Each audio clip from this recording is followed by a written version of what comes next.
Hey everybody, welcome to the Have You Ever Played podcast, the only podcast that constantly has out-of-date graphics drivers. It's your boy Matt Fun Dude here, aka Matt, and I'm with my co-host as always. Yes, I am James, aka James04E. And this week we are experimenting with more audio equipment, and hopefully things will be sounding good. So there might be a little bit of a transition period between a couple episodes of us tinkering with audio, but Yes. hopefully it'll be for the best. Now, James, let's just get right into the episode. What has your week been like? Have you played any games? Have you done anything game related? Um. So on Wednesday, I actually got a new PC. It finally got delivered. So as I said I would, I decided to take Elden Ring for a spin. And yeah, I got a decent bit more into it. I think the last I don't think I actually killed any main bosses this time, but I tried to just go through the main story, and I found out the game actually enforces level requirements a lot harder than Dark Souls did. Because I got to I think it was the Draconic Tree Sentinel, and Mm-hmm. this guy kept doing this one attack where he'd hit me once and it'd like knock me off my horse, and then he'd hit me again and I'm just dead. I'm like, well, damn, what am I supposed to do? This boss is really OP. And then I looked on Reddit and they were like, yeah, you're supposed to be like level 90 when you're in this area. And they're like, what level are you? I said 50. Yeah, I mean that you can kill things like that, and there's some weird exploits you can do Yeah. that you ends up allowing you to kill things. Like one of my friends killed a dragon in that game by just like stabbing it with bleed over and over again, and it just Yeah. couldn't attack you. Um, but it does kind of hit you in the face where if you go to certain dungeons, especially, uh, Hmm. you'll fight a boss and do one damage to it, and it one shots you, and it's like maybe I'll. I mean, I could grind and throw my face against this, but I might as well just come back later. Yeah. So yeah, after I did that, I started going back and doing like some of the side areas. Like I did some of the dungeons in the lake. I think it was Liurnia Lake or Liurnia of the Lakes. Yes, that was it. I just had it on my screen. And yeah, I fought a bunch of different wacky bosses in there, like the Royal Revenant, the the Magma Worm Maker, and some Crystallian guys. And then I fought Renala. Apparently, it's an optional boss, but it's like really important. But like he's like one of the big bosses of the game. Hmm. He was ridiculously easy because I think I might have been slightly over leveled, and I also obviously did a ton of damage because I had a great sword a lot earlier than I probably should have, or like the great sword, like the berserk one, Oh yeah, the because I did one. I did that thing where you open that chest that like teleports you across the map, and I ran through that area until I found it. But yeah, Yeah. besides that, I also respec. This is actually really funny. So I respec because I wanted to be able to use the giant crusher, because I had just found it, and I also got the bull goat armor, which I had to do some weird stuff for patches, like kill some guy I invaded, and I quickly found out if you do like a fat roll in this game, it's actually not possible to dodge some attacks. Like some of the bosses just attack like too frequently for you to dodge all their stuff with fat rolls. So now I need to like rethink my build. Yeah, some of the bosses kind of have Dark Souls 2 style, like quick tracking, like crazy speed. And I did Yeah. find it. So I also started playing Elden Ring again. I'm restarting.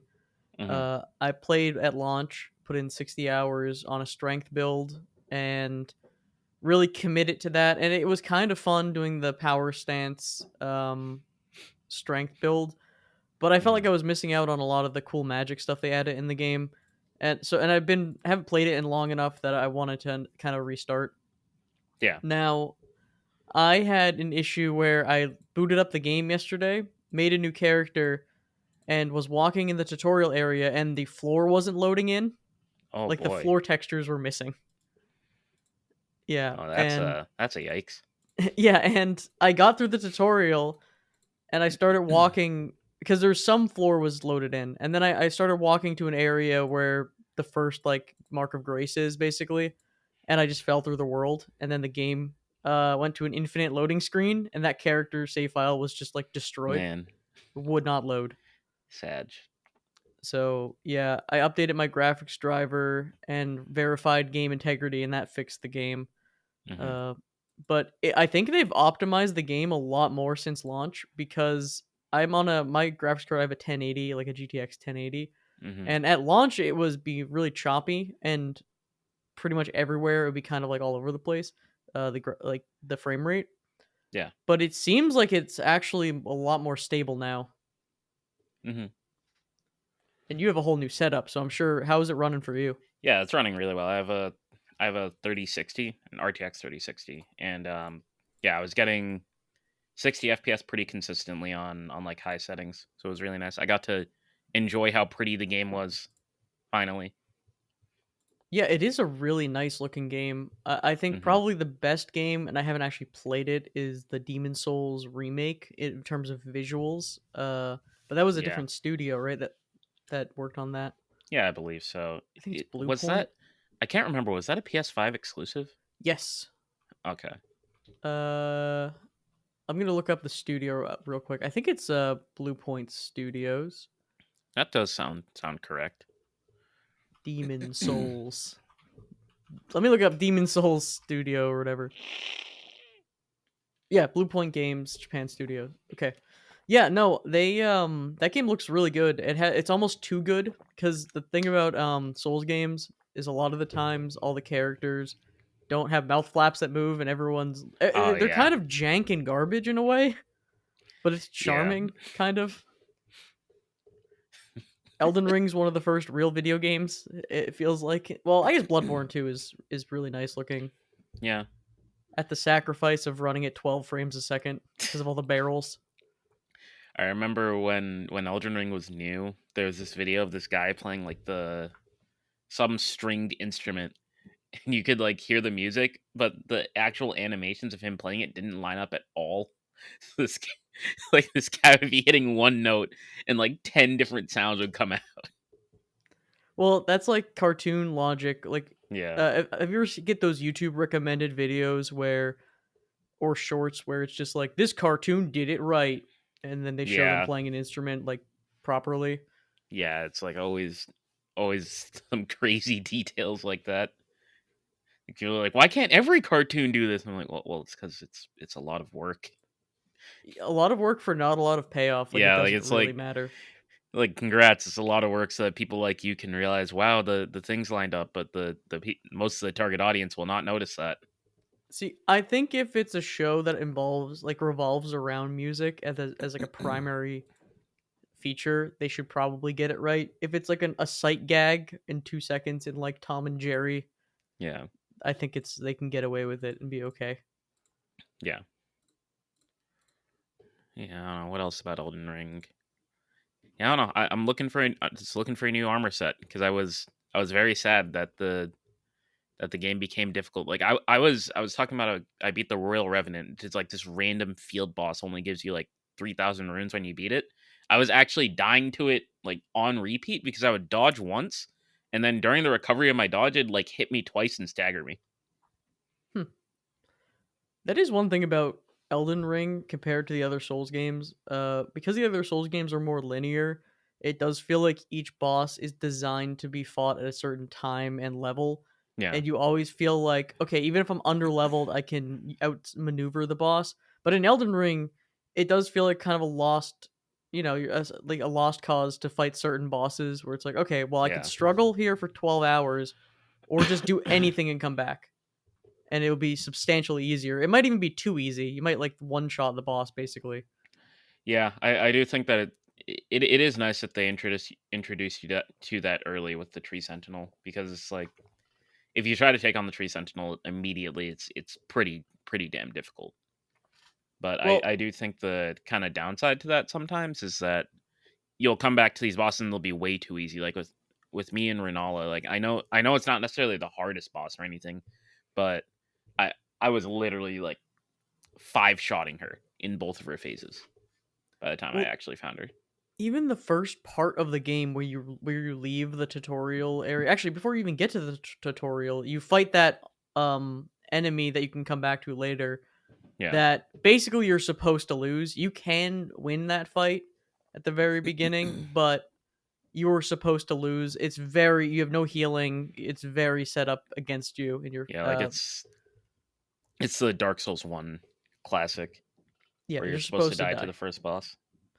Now, that is I don't know. That I think that kind of sets the tone for the game where, sometimes you can't win the fight, you got to come back to it later. Hmm. And I think that's a lot different than the other Souls games. And that's probably why this game is more accessible because you could just Yeah. grind or just get your friends to come with you. And I think there people can talk about we need a difficulty slider in the Souls games. I think this game has a bunch of organic difficulty sliders that you can opt into, like the summons or playing co-op or Yeah. just grinding so much that you just become unstoppable. Hmm. What I do like about the summons though is that or the yeah, the summons. If you use them, you actually do gain less runes from bosses. So I think that there are some bosses that are otherwise really hard without summons, and I would personally be a little sad if not using summons wasn't rewarding in some way. Because it's like, okay, I did all this struggling when I had a really easy answer, and I'd be really frustrated if I didn't get more runes or something like that. You see, I would play the other Souls games. When I first started playing them, I would like to do co-op and stuff like that, or summon people on certain fights to help. Yeah. Um, Upon playing them again, I took the stance of really not using summons Hmm. to really try to learn the boss moves, and I thought that was pretty rewarding to fight a boss and kind of learn all their moves and get around it.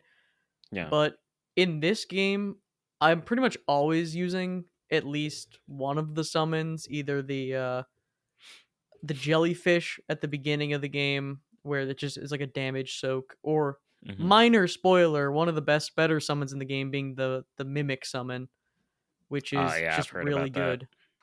Yeah, and that's a nice extra damage or like a sponge of damage, and I really think they just kind of exist to keep the boss aggro off you for a little bit. And like you were saying earlier, some boss attacks are just so fast that you kind of it really feels like you're very much encouraged to be doing a very light roll, very maybe magic based or light dexterity build, and Yeah. that the days of poise strength are tremendously down bad.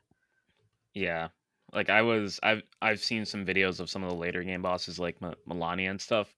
And I'm looking at like the rapid dodges these people are doing and I'm like, wow, I literally cannot do this. Like Yeah. and I think the worst part is I've heard that boss life steals too.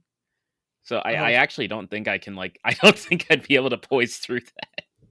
see, I don't know if they added the whole guard counterattack mechanic, which I Hmm. don't know if I'll have to like look it up. I don't know if that's really really good or if it's like a mid. Like I think Yeah. I don't know. Um I'm considering maybe even doing a build revolving around it if it is actually good because that could be Hmm. kind of cool, a Yeah, different way of playing the game. I think if you're doing one of those builds where where your equipment is really heavy, I think they want you to have to use a shield, which I think is fine, but it's a bit of a different fantasy than like the previous strength poise builds. And I think it has a much higher stat requirement because you need the strength to be able to effectively wield your strength weapon without two-handing it. And you also need the endurance so that you have enough stamina to not instantly just run out whenever you block something. Yeah, I think one of the saving graces for strength builds in Elden Ring is the fact that they silently brought back the power stance from Dark Souls 2. So you Hmm. can power stance the two giant weapons and get a little bit more damage. But from experience, basically what the game turned into is jumping heavy attack the game. That's the only attack you could do that would ever be fast enough to hit Yeah. anything. And it got kind of boring, to be honest. Yeah, and also you can jump over some attacks in this game as well, like in Sekiro. Yeah, it's really cool. The jumping was a great addition to the game. Yeah. Like it's almost hard to go back to the other Souls games because you can jump in those games and do jumping attacks, but it just feels so natural in Elden Ring. I think what really annoyed me about the jumping in other Souls games is that if I'm sprinting and then I want to dodge, it would always make me jump because it Yeah, was like you had to hold B to sprint and then you would tap B like while sprinting to jump. I think that was only in the first game, and then in later games they changed it so you can click one of the analog sticks to jump while running, or something Was like it? that. I know it was in Dark Souls 3. Yeah, it was still Yeah. annoying. But going back to the older games, talk about the strength. Like Dark Souls 1, if you play that now, that was the last, I think that was pretty much the last game where strength poise was dominating, and Mhm. it was overtuned in that game by far. I had done a playthrough of it recently where I just used the pickaxe, Mhm. and you can use Havel's ring and the Ring of Faith and Protection, and you wear full Havel's armor and just be light rolling still, basically, or medium rolling. Oh, yeah, I remember that actually. And your poise is so high that pretty much everything that hits you, you don't even flinch and you just tank it. Mhm. So, and every subsequent game, they've made it worse and worse, which is fair. But Yeah. I I do like think I it like Big was Club. yeah, I do think it was still okay in Dark Souls 3 and Bloodborne. I remember in Bloodborne, I used like the Kirk hammer and the whirligig saw, and while you couldn't get nearly as high poise in that game, it was nice that they had the recovery mechanic. Hmm. And then in Dark Souls 3, I remember I think it was Leto's great hammer or something like that, and like full Havel's armor. And the Leto's great hammer had its weapon art would make you put like rocks on it, and the rocks would like shatter whenever you would slam it into the ground. It was really cool. Yeah, I also used the Kirk hammer in Bloodborne, and that was a good balance because you had that heavy Hmm. element, and you could switch to like a sword, like a light Yeah, weapon. Man, Bloodborne weapon switching, cool mechanic. yeah. I Bloodborne's wish they good. implemented that into other games. I I feel like that's a understand lot why of they work. wouldn't. Yeah, I understand why they wouldn't. Um, they should really. This is the most like base take of all time, but they should really give us a port of Bloodborne, or even if they remaster it and put it on PS5 and I can't play it, I would still be happy that they remastered it. That game just Yeah, needs to definitely. run at not literally like 9 frames a second. Yeah, I could see it. I could see a separate studio remastering it like they did with Demon Souls. I do think that Miyazaki probably wants to work on more bigger games like Elden Ring. I think he actually said at the Game Awards, he said, "Yeah, my next game is going to be bigger and better." Everybody's like, are you insane? You made Elden Ring." I wonder if we will ever get Elden Ring DLC or if they're just gonna move on. Yeah, they did release the Coliseum, which was like a free DLC.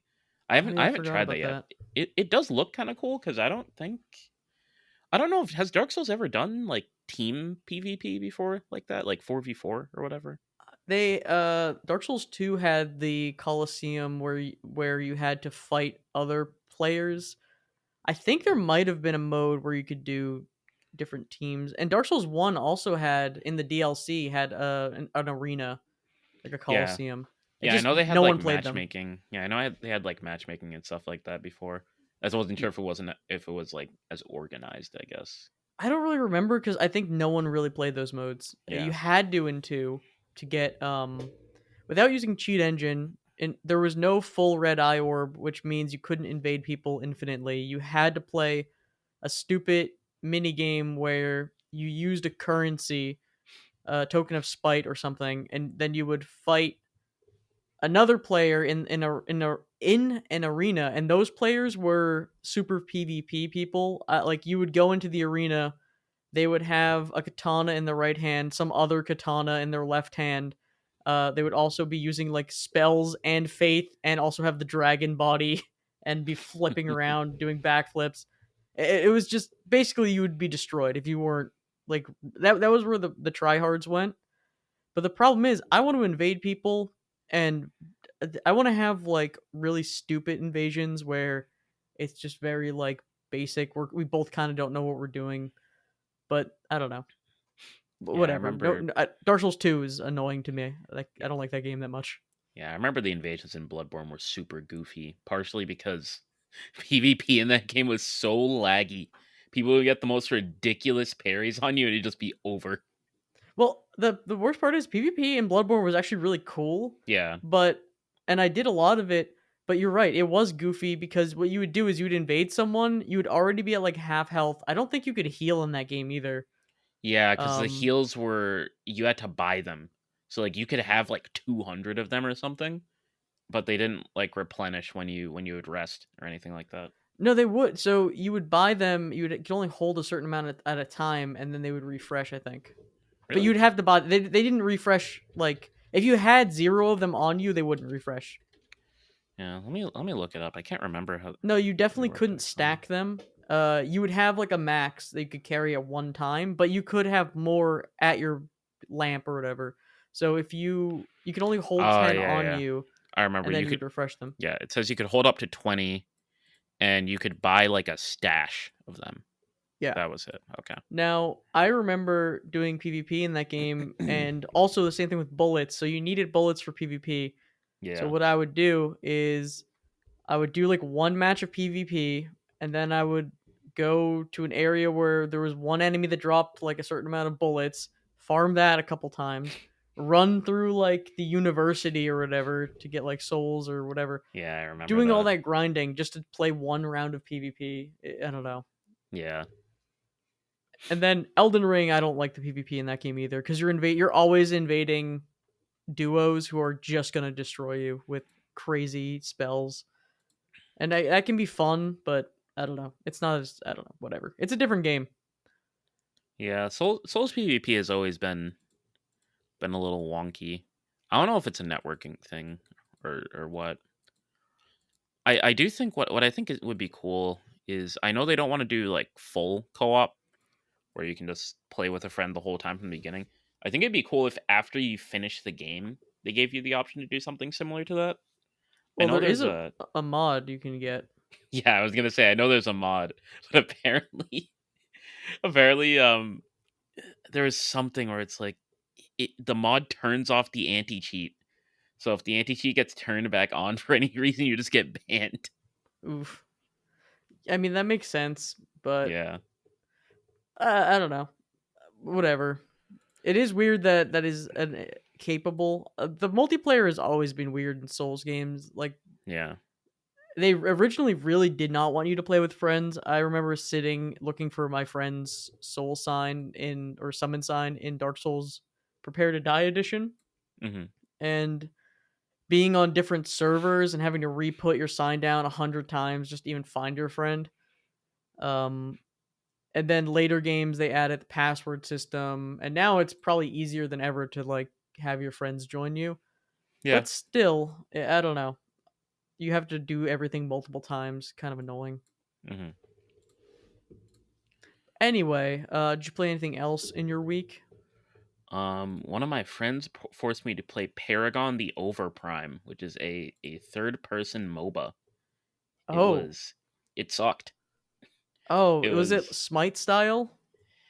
it was like league style essentially. Like I think I generally split my MOBAs up into either being similar to Dota or similar to League. Like League is essentially like ADC, mid, top laner, jungle support, whereas Dota is a little more freeform, I guess you could say. But yeah, it was League style. It just felt like it felt like a ripoff. It was very wonky. The UI was horrendous. Like so, since it's a third person MOBA with skill shots, you obviously need to be looking at like the center of your screen, and the map was. I don't even remember exactly what it was about the map. It just hurt my eyes to look at both the position and the actual art of the map. The Your character's level was just tucked away in the bottom right hand corner of the screen. Your abilities were in the middle, but they were all super small. Is this everything was making your eyes dart all over the place and they weren't clear or big enough to read quickly? And so it just felt like super easy to tunnel vision in that game because you didn't actually want to look at anything else. It would take too long to process it in your head. Well, that's the thing, right? If it's a smaller team working on a MOBA, like it seems like a uphill battle. It's almost like the MMO, like Yeah. an indie MMO. It's just so hard. There's so many things to consider and things you don't even Hmm. realize in like League, like you were saying, or Dota. Like the UX design of, yeah, everything is meticulously placed, everything is super polished. And how are you going to compete with these two games that are already, it's already kind of a saturated market of Yeah. games unless you're doing something really different. Like the third person element, I mean, that's kind of their gimmick. That's kind of why you would play it. And I could see why some games like Smite and some other MOBA type games that really switch up the genre can exist. But if you're not Hmm. doing something too different, it's not going to really get players, Yeah, I think that MOBAs are a little bit of a trap. They're very difficult to design, and I think, as you said, it's a major uphill battle. So I don't know if it's necessarily worth it for lots of smaller studios to work on that type of thing. I do think what could be interesting is more. I don't know what you would like call the genre. I guess it would be like arena brawlers. It's like MOBA mechanics essentially, but it's no creeps and it's just 3v3 or 4v4 in an arena or something like that. Like Battle Right, for example. I think Yeah, there is a little, yeah, there's a little more potential with that genre. It's a little niche. I know Battle Right had a player base problem, so there is that issue, of course. But I think that I think it's just a lot easier to work with, and you're not directly competing with League and stuff like that. Yeah, I agree, and I think there's a lot less you need to plan. One of the daunting tasks about MOBAs, to me at least, is the fact that there's so many items and Hmm. you have to balance, not even thinking about how many characters you're going to have, just balancing items that you can use on every character without them being like extremely broken just seems Yeah. like a crazy task that it's honestly impressive that Dota and League of Legends can relatively get off scot free. I mean, I'm not really into those communities. Maybe you could answer this better, but is there, when a combination comes out for a character that is like really busted, do they nerf it? Like how is their nerfing process for items or Gen- yeah, generally they're fine, I would say. I can't speak as much for League, but I think in Dota, usually when there's something that's super oppressive, it's addressed within a reasonable time window. Obviously, there are metas, of course, because every game just has that, and they do give people time to kind of figure out how things work. And the community is relatively intelligent, so usually they figure out some counters and stuff like that. But if there's something that's really just the devs deem, okay, this isn't realistically counterable and it's very annoying to play against, and they'll be on top of it usually. it is kind of funny. There is some of that overlap with the MMO, the indie MMO and the indie MOBA. I don't know if you've Hmm. ever really delved into the world of weird indie MMOs at all. Not too much. I did delve into the world of MMOs before, but not specifically indie ones. There's very few indie MMOs, and there's even fewer examples that they actually were successful. I played a game called Project Gorgon, which, let me look. I think it's on Steam still. Sounds So like such an ugly name. Project Gorgon is pretty great in terms of, it feels like a game made by like a couple people, because I think it is. Hmm. Now, it's a game where you pay to, it's like $40 one time payment, get into the game, whatever. I don't know if they have some sort of VIP program. I'm sure they do, some sort of subscription. But basically it's like a sandbox MMO that's, the developers just kind of add things to the game. I think it's like, I might be Unity or Unreal or something, but it's like a bunch of free assets kind of thrown around. And I think as they've progressed, they've probably added more, original stuff. But it's this really like ragtag wonky game. I think one of the classes is like dance, like you can have the dancing class and you can level up cheese making and like cow making. Cheese I don't know. making. No, they have weird stuff like that, and I love that. And it does feel like it has a soul, and it's like, it feels like something that you would make as a passion project and you can experience it with other people. And I love that jankiness because it feels like anything could happen in that game. There's Hmm. crazy stuff. I will say I think maybe it's not the greatest game in the world. There's issues with it, obviously, but it's pretty impressive that it still exists based on the cost of how much an MMO requires to maintain and create. Yeah. Um, the other game I would mention that's probably more successful and more mainstream is Albion Online, which was a kick. I think it was on Kickstarter. Um, and it's an MMO where it's basically PvP based. That's the main content is Hmm. PvP. You have zones in the game where it's full loot PvP. If you die, you drop everything in your Hmm. inventory. Um, and it has combat not unsimilar to a like Diablo style game or like a MOBA. It has that kind of combat. You have cooldowns on abilities and stuff. Hmm. It's really genuinely very good. It's very simple. I played a lot of it. It's not everyone's cup of tea because it is combat, very PvP oriented. There's not a lot of PvE stuff. I know they were working on it.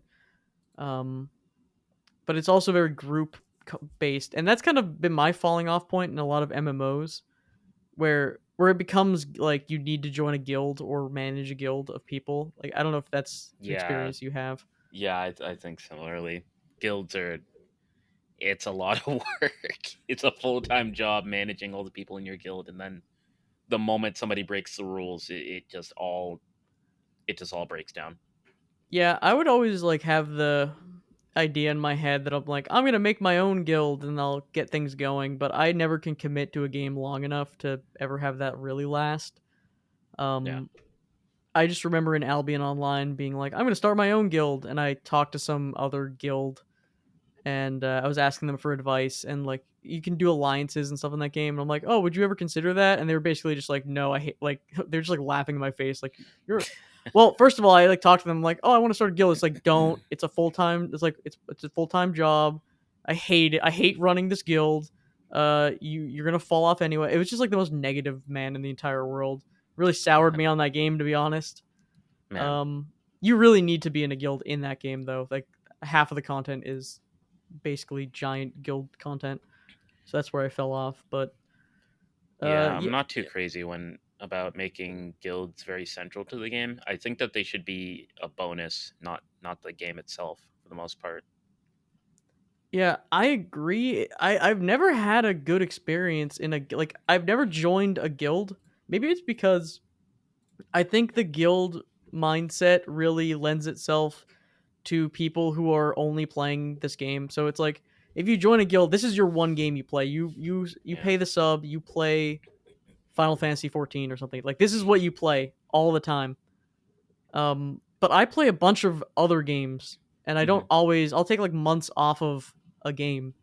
So when you take a month off a guild, you're just gonna get kicked from the guild. I'm never gonna like fully Yeah. commit to anything like that, and I think that is really if that's the end game, which is the case for a lot of MMOs, I just fall off pretty quickly. Yeah, I find that there's lots of toxic interactions you can run into with guilds, especially like there are some people who don't really do anything but play the game. So it's like their social interactions aren't their social skills aren't up there. So conflict resolution can be quite difficult. Yeah, I can see there being a lot of negative experiences. Yeah. There's a lot of positive experiences too, and people meet friends through guilds, and people even get married from people they met on these games and stuff like that. Yeah. But at the same time, it becomes like the game is your life or it's your second life kind of deal. Hmm. Um, and I don't know. I'm too much of a variety person that I need to bounce around between a lot of different games. Hmm. Um, which I guess we can get into my week a little bit, unless you have anything else you want to talk about. Uh, Trying to think. I guess the last thing is I just did have a comment on the way Paragon does items. I do think it's very hard to execute when all of your items have to build into something. Like in League, that's kind of a thing too. Like all the like your starting item builds into a better version of that starting item, and then there's a super version of it that'll like give you all these super benefits and all the cooldowns are lower and stuff. And I think that when you have everything growing in power, it obviously becomes very difficult to balance that, and there are some things that are just inherently more valuable. And I think it also makes itemization a little weird sometimes. I don't know if that's just because I've played a lot of Dota, so it doesn't come naturally to me. But I feel like there are times where I'm like, okay, well, I don't really know if I'm supposed to upgrade this now, or if I'm never supposed to upgrade it, or if I'm supposed to upgrade it as my second item, or what's like going on there. See, as an outsider, that seems to me as a way of simplifying items, which in a Hmm. theory makes sense. It's like, okay, well, we'll just make it easier for a new player. We'll just have the item grow so they don't have to sell things and manage that, make it a little bit easier. Hmm. But what it also kind of says to me is like one of the things about Dota and League is okay, I have a limited items pool. Yeah. What should I sell something and change it out now? Should I keep it? Like what is my build? And what you're saying to me kind of sounds as though it's you don't really have to think about that as much. And Yeah. now it's just like snowball. If you're snowballing, you really snowball with Yeah. kind of for free. Yeah, I think it does make the games very snowballing. And I think that's why these games always have surrender mechanics, is because there's always a point where it's like I just can't do anything because like it's when you're upgrading these items, the stats really just get better. So these people are just kind of outstatting you. You can't kill them, and it feels like they almost one shot you. And it feels like there's no singular item you can get to make it better because all the items are really just upgrades of lesser items. Yeah. So is there a lot of counterplay where you can say if someone is doing a lot of physical damage, is there an item that you can buy? It's like okay, this is the anti-physical, or is it you have to upgrade to get there? Yeah, it's usually you have to upgrade to get there. The prices aren't too dissimilar. I haven't really like crunched the numbers to say like, oh, well, this defensive item actually negates more damage than this offensive item gives. But I think that you don't usually see a character snowball and then like, yes, I'll buy the defensive item, right? Like they're buying the offensive stuff, and then it's like, okay, well, I'm getting stomped. I have to buy this defensive item, but I can't afford it because I'm getting stomped. Yeah, So it's that yeah, again, it's that's kind of just a a balancing thing, and yeah, it's a it's just cycle. hard to balance anything like that without a huge team of people who are like meticulously going over every analytic and stat. Yeah, There's a huge overlap in analytics in esport games and like like looking at the yeah, data and going through and just really fine tuning. yeah, So definitely. if your team can't support that, I feel like you're gonna have issues. Hmm. But anyway, going into my week a little bit, I also Yes. played Elden Ring. We talked about that. I don't know if I've been.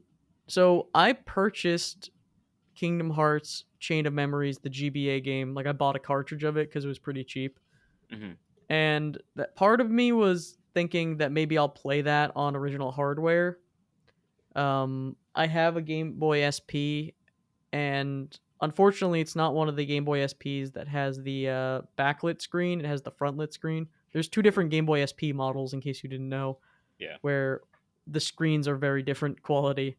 Um, so I was thinking about playing it on that, or a DS Lite, or a Game Boy Micro, and I was just looking at all these options, and I just was realizing, man, portable screens were really small back in the day, and you don't really Yep. think about it until you hold them again, compared to pretty much anything we have now. And my eyes aren't so good anymore.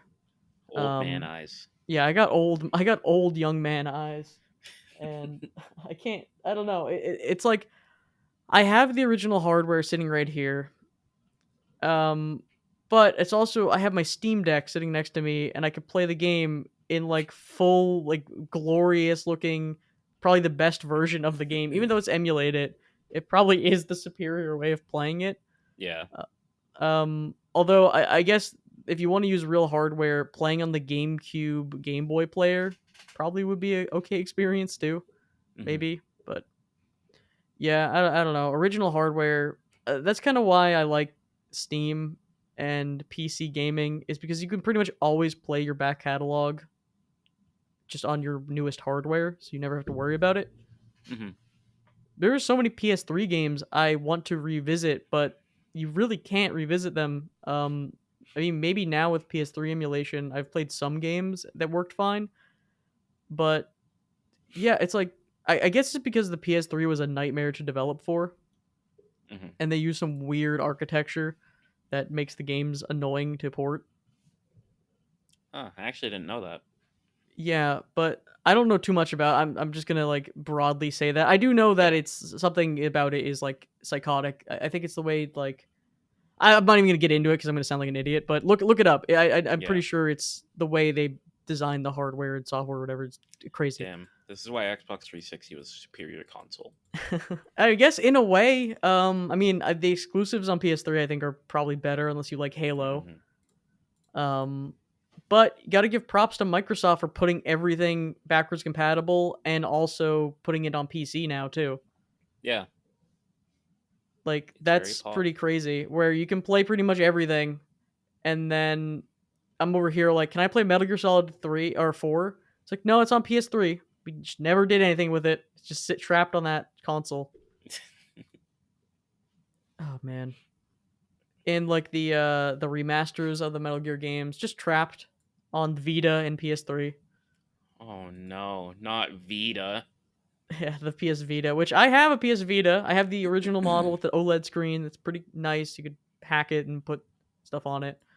Hmm. Um, the PS Vita was misunderstood because it is actually pretty cool and good. The games just kind of weren't there unless you really liked anime games. Like unless you liked Yeah. specifically, yeah. I mean, you could play Persona 4 on it. Like they Hmm. Persona 4 Golden came out of it. That's probably the best thing that came out of the PS Vita was we got P4 Golden. So that's good. I played it on PC though when they released it. Didn't play it on the Vita, but Oh man, the best thing about the Vita, and you didn't even play it on Vita, no, I did not. man. Yeah, that okay. The PS Vita was supposed to be the Wii U or the Switch. I think they were a little too ahead of their time Hmm. because they had a system where you could play PS3 games, like do like a stream thing, or there are certain PS3 games that you could play on the Vita and also play on the PS3.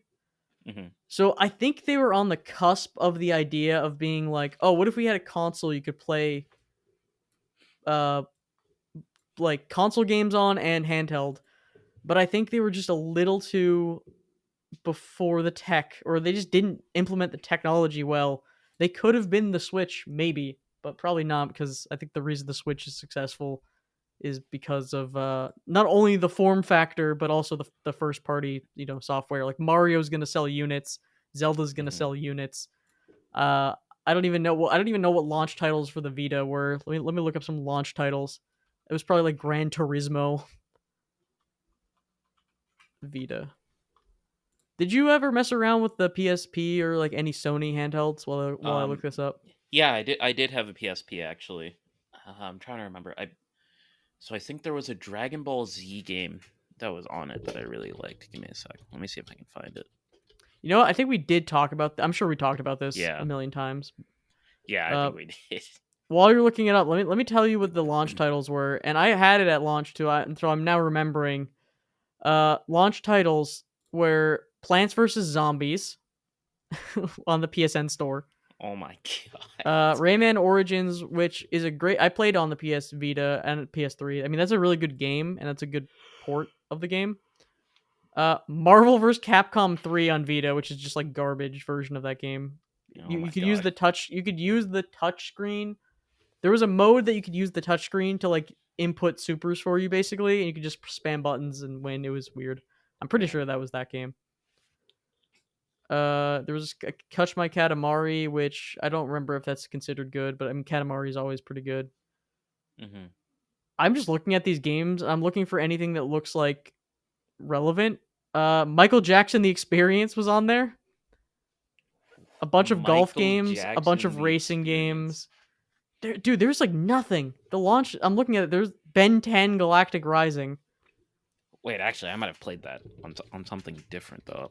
Assuming it was on Ben I'm just like, 10 Galactic Rising. yeah. Oh, Apparently Galactic. later Do you on, mean Galactic Racing? yes, Galactic Racing. Oh god. Oh my god. I'm looking at the cover art. This looks so. It looks so deep fried. Oh god, I'm just looking at these launch titles. There's nothing that would make you buy the game. I mean, launch. To Oh be my fair, god. games. Um, when you would launch games or whatever, I mean, launch of consoles sometimes are pretty garbage with titles, but the Vita just didn't have anything. And I'm looking, and later on, like Gravity Rush would come out, and I'm pretty sure Gravity Rush is one of the fond remembered Vita games that people actually like. Hmm. But it's like it just didn't. I don't know. Yeah. Oh well. I hope they make. Well, I was gonna say I hope they make another handheld. I don't think they ever will. But Man, Yeah. R.I.P. Sony handhelds. Yeah, they were cool. Honestly, probably I got the most mileage out of both Sony handhelds after market, where you could get custom firmware to emulate Nintendo games. Hmm. So take away with that as you will. But now the Steam Deck exists, which kind of invalidates the Vita. So Hmm. yeah, I'm trying to see what other. Oh, I've been playing a lot of Subnautica on stream. That game is really good. Ooh, yeah, I've heard a lot of good things about Subnautica. Yeah, I would. I got it on sale. I got a bundle with the sequel weird game thing. Um, Hmm. I would recommend it highly if you can get it on sale. Just pick it up. I went in knowing nothing about it besides that you swam, and I've been really, really enjoying it. Yeah, it's been a good game to play. It has slightly got me a little terrified because of being in the middle of the dark ocean. It's got horror Jeez. elements. I don't know if they're intentional or not, but it's spooky being out in the darkness and then getting eaten by like a whale. So That reminds me of this co-op game I played a while ago. It's just four people in the ocean, and there's just like a bunch of sharks. is that You called? just Is that like Raft or something or maybe it was one of called. those games? I think it was it called the Deep? The Deep. Maybe. Oh, okay. And did one person control the shark? Is that I game? think I It's think so. asymmetrical. Maybe. When I look it up on Steam, it says it says it has no user reviews. Yeah, I'm pretty sure it's this game. I just don't. What is going on? They unlaunched it. Wait, yeah, I don't even think you can buy it anymore. Yikes. Okay, maybe it's not supported very well. Oh my god, yeah. But yeah, let me. I guess I was looking at some random YouTube shorts, and I keep getting Terraria YouTube shorts now, Hmm. and they're showing me all these things that I've played 450 hours of Terraria, and they're showing things. I'm like, I don't know what that is, and now it's sparking me to be like, maybe I should play Terraria again for the 900th time Hmm. and really see this extra stuff. But I don't know, maybe that, or I should play something new. It's a constant struggle of do I replay the old thing 100 times or do I play the new thing? Yeah. Yeah. I played a little bit of Dwarf Fortress. I don't really know if that game is fun yet.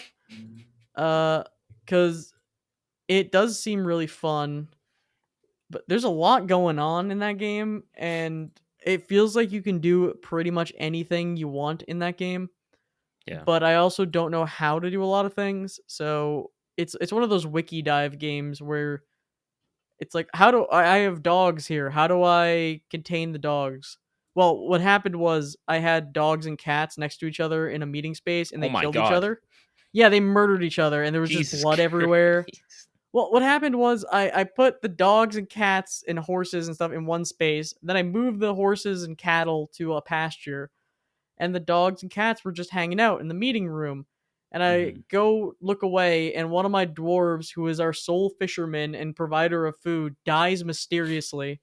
So I Oh went to my go look at that, god. and then I checked out the cats and dogs, and I just see like Mitten's corpse like strewn across the ground. There was blood everywhere. There was like a dwarf like crying over his dead pet and just like massacre. There was just blood and guts all over my base, and I'm like, I guess you're supposed to probably separate cats and dogs. And I went on the wiki and I'm like, I don't know how to do this. And they're like, and there's just like 100,000 things where it feels like it's one of those games where there's no concrete solution for things. It's like, or one of the things I was looking up is how to get rid of trash, like what to do with trash. So you can set like a refuse Burn it. stockpile. Maybe, I don't know, maybe you can burn trash, but there was a refuse stockpile and it's like, okay, well my refuse stockpile is full. So I looked up how do I what to deal with trash. And some people are like, well, I dug down a one tile shaft and created some sort of like trash chute system where all the trash is then brought underground and then dealt with. I'm like, there was multiple different like charts on like how to make optimal trash disposal chutes and stuff. Hmm. And then I was thinking, well, maybe I should play around with things. It's one of those games where I think you logically can do things. Like if I make a chute, it'll go to the ground, and that's how you get rid of trash. Yeah. but it's also I'm not thinking about it that way. So there's clever solutions to every problem, and there's a lot of unique things you can do. But it's Hmm. kind of overwhelming. But it's been the most approachable it's ever been on the Steam released. Yeah. So if you like games where you need to manage a lot of things and read and learn, definitely hit up Dwarf Fortress. Reading Yeah. bad. Well, not reading bad. It's just you need to. I honestly think I need to watch like a 40-hour let's play of the game to even kind of have an understanding of what I can. It's not like that I don't know what to do. It's like I don't know. I don't even know what I can do. Yeah. You know. So it's like I started mining, and then it's like, okay, well, how do I make tools? So I wiki that. It's like make a tool station. It's like, all right, well, how do I do that? And it's like, well, you need to start a government and assign one of your dwarves to become a member of a legislation, and then you need to decree a military, and then you need to assign the military gear, and then you need to do. I'm like, oh, there's a lot that needs to happen here. Hmm. I don't know. Kind of the game kind of makes me feel dumb playing it, but it's kind of a bad review. I would say still check it out if in general, it's really good. Yeah, guys, if you want to feel dumb, play Dwarf Fortress. Maybe if you have more brain cells than I do, play Dwarf Fortress, you'll be really into it. But yeah, maybe we should go into our wonderful questions that you suggested. Yes. If you want to send us any questions, you can hit me up at hyep podcast@gmail.com. That is the HYEP podcast@gmail.com. But this week, James wanted to look at some New Year's resolution ideas. Despite it being January 15th as we're recording this, we're going to go through some of these New Year's resolutions. I mean, this is right when people start dropping their New Year's resolutions. This is a great time, actually. Hmm. Let's look out let's I'm just going to look at this list. We're on parade.com, or at least I'm on parade.com. Oh boy. One of the New Year's resolution is go a whole day without checking your email, and the text under it Uh, says nobody's going to die. It can wait till tomorrow. I mean, while that is a okay idea, I Yeah, think but that you may have some coworkers that would not appreciate that. Yeah, but wait, think about it. Is the resolution do all right out of the next like 365 days, do one day without checking your email, or is it Yeah. like, oh, every Monday I'm not going to check my emails? Because if it's just Yeah. one day, that's the worst resolution of all time. It's like, well, I did my New Year's resolution. I Yeah, didn't no, check my like I emails. feel like if you made it a consistent thing, then people could like work around it. But if it's just like one day you randomly say, "Hey guys, I'm not responding to anybody," like that'd be I mean, interesting. I would say that's probably healthy to do on like a weekend. Maybe it's like, oh, Yeah, Saturdays and Sunday, I'm not going to check my emails. That yeah, that like a that that makes non-work sense. day. But on a workday, yeah, you should probably be checking your emails. Yeah, It's kind of important. What if you get an email? It's like, hey, don't come into work tomorrow. We're closed. And then you show up and you're like, man, this New Year's resolution thing ain't working out. like guys, why are you mad at me for not checking my email on a work day? I was just doing my New Year's resolution. Wait, I just I saw the one underneath it, which is do random acts of kindness. Now that's just nice, but for some reason the example they chose was Norbert, the famous therapy dog that teaches us anyone can be kind, and it costs you nothing. What? And they're just Yeah, going into a whole thing about Norberhood. Apparently, this dog was 3 pounds. It's like a small dog. It's a small damn. dog that kind of looks like its existence is like an abomination to man, to be honest. Hmm. Like dogs were not meant to be bred this small. It doesn't look like it's healthy, but you know, good dog. I guess that's I don't know why they decided to have an aside about that. Hmm. Do you see anything good? I'm scrolling right now. Yeah, I mean, wait, could you actually link it to make sound have the weeb site? Yeah, I'll link it to you. I mean, you can also like search for other websites. We get more coverage. Get more coverage. Maybe your friends at Elfster have something to say about this. Our friends at Elfster. I'm looking at these right now. Put your bills on autopay. I mean, yeah, I guess they're kind of running. As I scroll down the list, they're kind of running Oh out of my ideas. god. To List of 38 funny and absurd New Year's resolutions ideas on joincake.com. Joint cake or join cake? Join cake. Okay. All Join the right, movement. let's see this first one. I won't give myself unsanctioned haircuts. What does that mean? Parents, your kids will need your help with this one. Children are not known for their impulse control. This means you need to hide any implements your kids might use in their quest to make themselves bald. Keep your Oh, beard trimmers and your scissors far out of reach of your kids at all times. A lockbox honestly isn't overkill. I think I've tried to do like give myself a haircut when I was very young, maybe. But if you're that young, you're probably not one pondering what your New Year's resolution should be. Unless that's a is that for the parents to be like, man, I gotta hide the knives this year because little Timmy keeps getting into them and like cutting up his hair. That's I kind of a low can't bar for a wait. resolution. I can't tell if these are for kids. Okay, okay. So it splits them up. There's 5 for kids, 5 for adults, 5 for senior citizens. That New Year's resolutions for your pets. Oh my god. How did you? The, How would you even like? Okay, do you give them to your pet? It's like you like sit down, little Sally, the dog, and you're like like, this year you will eat less. what do you think it's going to do? Read it? I don't. That's a weird one. Yeah. Oh my god. Okay, I got to get the highlights here. Wait a minute. Sorry. This one's also get a real haircut. There's another thing where it's like, yeah, stop cutting your own hair. Is there really like like Jesus a large Christ. amount of people who are out here cutting their own hair? And Oh then my all these god. websites are like, please stop. You're embarrassing yourself. Funny New Year's resolutions for adults. Okay, these ones are great. I will pick fewer internet fights. Oh God. I vow to communicate exclusively in memes. Okay, can I just take a second? Who are these for? Who is funny New Year's resolutions for? Is I it don't literally know. for someone's grandma to like, Google and be like, "Oh, look at these funny"? Like, who's sitting there and having a genuine chuckle reading these? Oh my. Apparently us. Do we live in the world of AI generated content? Like, I would hope an AI made that list and it's not some poor intern having to come up with vaguely chuckle worthy things. Oh my god. Let's look at some of the senior citizen ones. Oh, Uh I like this one. Try to be stressed less. Yeah, that's good. yeah. Good resolution. I guess I'll just. I haven't tried not being stressed. Okay, these ones are actually kind of wholesome. I resolve to learn how to play video games. I'll make more friends. I will not act my age. I resolve to surprise my family. Wow, that's wholesome. I He's a will good not senior act on my citizen. age. I will cut my own hair impulsively. There's not enough locks in the world that can hold me back from getting the scissors. Wait, what are these pet ones? I will become an internet celebrity. That is horrifying. I guess we saw the other pet internet celebrity.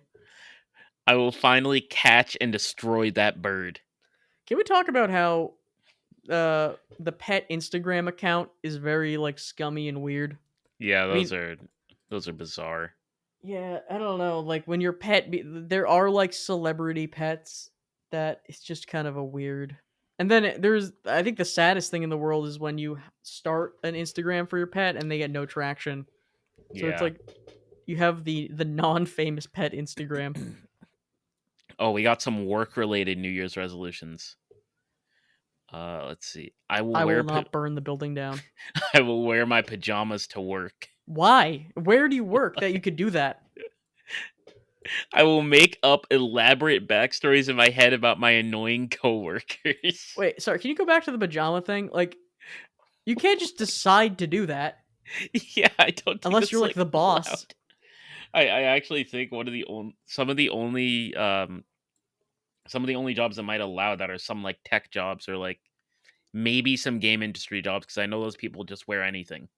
Well, maybe if you work for like a mattress firm or something like that, maybe they'll take it as initiative. It's like, oh, we're just showing the customers this is how comfortable you could be Oh god. if you lied in the bed. That I find that funny because there was one earlier for the kids' New Year's resolutions. It's I'll sleep in my bed all night. What I don't, but like what I'm picturing when I see the kids ones is I'm picturing some very very like into it adult being like writing it in script font on like a piece of papyrus and then sticking it with like a ribbon on like a crib or something and then taking a picture of it for their Instagram for their kids Instagram, Oh and god. then being like, look at what we did, and just like a million hearts and sparkle emojis and stuff. Or like it's just Pinterest. If Pinterest was a person, is what Oh I'm kind of my picturing. god. I like this one. Choose a new resolution. Just pick something else. You know you're not gonna succeed. Just do something different. All right, funny school related New Year's resolutions. Let's see. Why do they all have to be funny? Okay, I'll go through all these because there's some variance here. I won't schedule any classes before noon. I mean, I did that when I was in college. It's not. I don't think it has to be a New Year's resolution. It's like you look at your Well, schedule and you say, "Well, I don't want to wake up early." is that a professor's perspective? Because maybe they're like, oh, maybe I'll blah blah blah. I believe this is for students. Yeah, this is for students. I will not cheat on that test, or I will cheat on that test. I'll make every weekend a 3-day weekend. What is that really one that says? What does that mean? Like you're Yeah, gonna schedule it so you don't have classes on Monday, or yeah, you're I just not gonna guess. show up to class? I remember my last semester, or maybe it was my second to last semester. I had the sickest schedule. I didn't have classes on Monday, Wednesday, or Friday. Everything was Tuesday and Thursday. My last semester, I only had a Friday class, so yeah, Man, it was pretty cool. Um, I don't understand. I mean, yeah, I would say try to make your schedule as flexible as you can like that. But it really, at the end of the day, isn't really up to you, is it? Because I've had yeah, some garbage schedules. I had like an 8 a.m. every day one time. I had like one of those days where it's like you have an 8 a.m. and like a 6 p.m. Just like the hmm, worst schedules of all time. yeah, Um, you can't just, I don't know, maybe they're just, I don't know what their major is, these people that can, yeah. I don't know. take off 3 days. But I think we should probably end the pod here. Um, my New Year's resolution is to end the podcast on time. So Yeah, I've I think been that's a Matt, good one. aka Matt Fun Dude, and you can check me out on Twitch and YouTube at Matt Fun Dude, or Twitter as long as that's still a thing for now. I think Twitter is staying afloat Mm. barely. And who are you? Yes, I've been James, aka James04E. Check me out on the Twitters, in the YouTubes, and maybe the Twitches one day because I actually have a PC. Hey, there you go. And we could do a there's like a co-stream feature now, so we could do like Ooh, a co-stream. I don't know how it works, but yeah, there's a feature for that now. yeah, That sounds we'll figure cool. it out. All right, see ya. Okay, bye.